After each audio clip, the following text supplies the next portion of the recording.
इनका प्रभाव कहाँ पड़ता है? आप पे तो कभी पड़ता ही नहीं, आप पे कभी नहीं पड़ सकता। आपका जो स्वरूप है, आत्म स्वरूप, वो निर्विकार है, उसमें पढ़ ही नहीं सकता, ये प्रवेश ही नहीं कर सकते। इनका प्रवेश होता है अंतःकरण में, मन, बुद्धि, चित्त और अहम। अहम जिससे आप अपने को भूलकर पुरुष माने हुए हैं, अहम जिसमें आपको देहाभिमान है, मैं पुरुष हूं। तो इस मैं में यहाँ सारे विकार रहते हैं।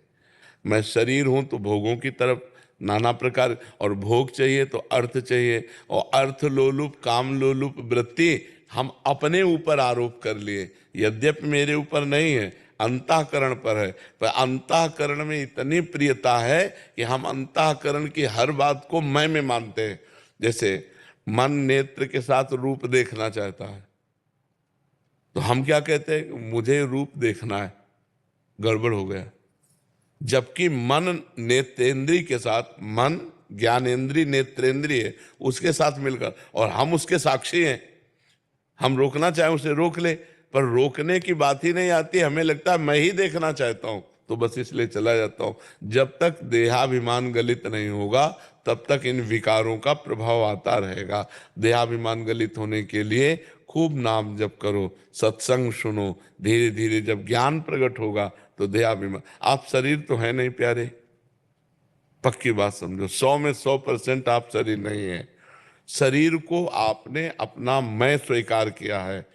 थोड़ा ज्ञान होने पर लगता है शरीर मेरा, जब शुद्ध ज्ञान होता है तो बिल्कुल ही ऐसे है जैसे आप गाड़ी पे बैठे हैं, आप अलग हैं, गाड़ी अलग है, आप अलग हैं, गाड़ी अलग है। ऐसे मनुष्य शरीर रूपी गाड़ी परमार्थ की यात्रा के लिए भगवान ने आपको दी है। तो हम गाड़ी को गाड़ी न मानकर मैं ही मान लिए, तभी हम कंट्रोल नहीं कर पा रहे। जो देखना, सुनना, भोगना, छूना, वो सब मैं में आ रहा है कि मैं देखूं, मैंने भोगा, मैंने किया, मैं।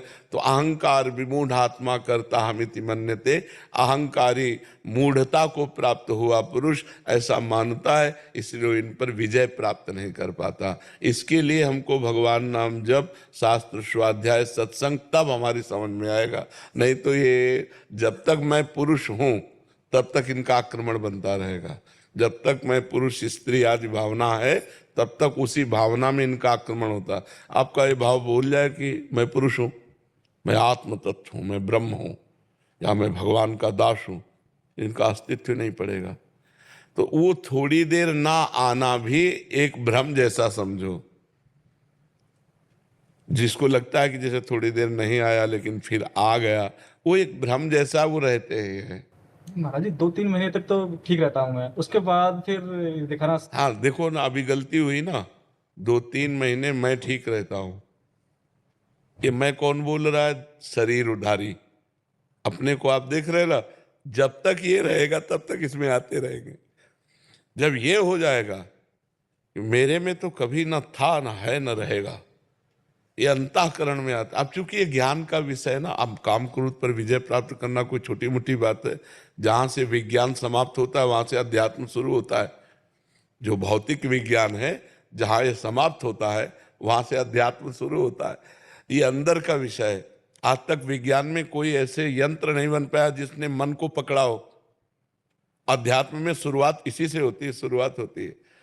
आज तक कोई यंत्र नहीं बना जो हमारी बुद्धि को दिखा दे, देखो ये बुद्धि चल रही। अल्ट्रासाउंड, सिटी स्कैन, कुछ भी आज तक है कोई यंत्र? अंतःकरण तक नहीं पहुंच पाया कोई यंत्र। हमारा अध्यात्म अंतःकरण के आगे कारण शरीर, कारण शरीर के आगे मैं तत्व, तत्व से बात करता है। अध्यात्म की जो पूर्णता है वो तत्व में है।